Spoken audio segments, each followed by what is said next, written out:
Yesterday, we looked at the numbers from Dr. Cindra Kamphoff's 2025 National Confidence Study, and we saw that 66% of working Americans believe there's a genuine confidence crisis unfolding today. Well, I want to go a little bit deeper into what the study found specifically about women, because the findings are pretty significant. And I think everyone listening needs to hear them. Even you guys, it can help you better understand the ladies in your life. And that's always a good thing, right? So the study uncovered what researchers are calling a self-doubt divide. So when it comes to the internal barriers that impact confidence, women consistently reported higher rates than men across almost every category. So let me read this.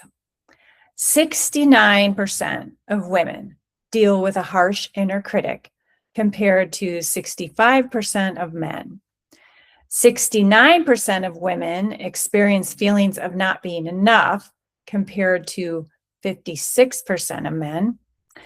And 68% of women struggle with, imagine that, comparing themselves to others compared to 56% of men.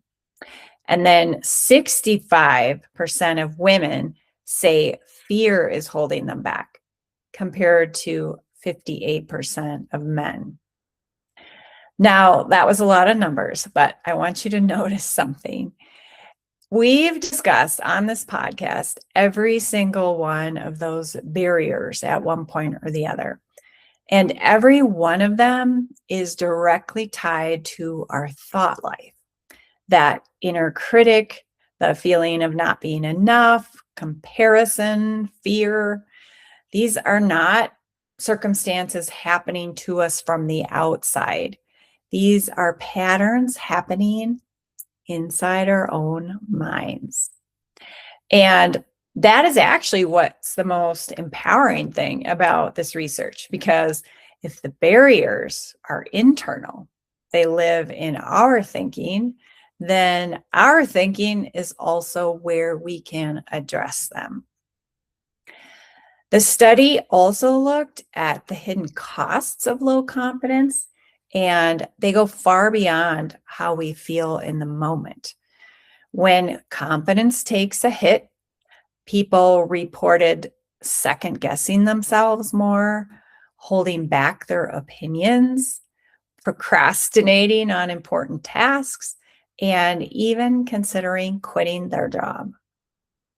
So low confidence is not just a personal struggle.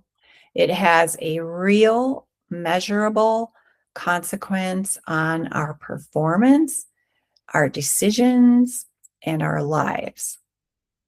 But here's some good news, and the study is very clear on this. Confidence is not a fixed trait. It's not something you either have or you don't. It's a skill that can be intentionally grown. So the research identified 8 specific strategies for doing that, and we're going to walk through all 8 later this week. But for now, I just want you to hold on to this. If you ever felt like your inner critic was louder than it should be, or like you were measuring yourself against everyone around you, or like fear was quietly running the show, well, the research says that you are far from alone. And it also says that it doesn't have to stay that way. So tomorrow, I'm going to get personal and just share my own experience with situational confidence. So I will see you then.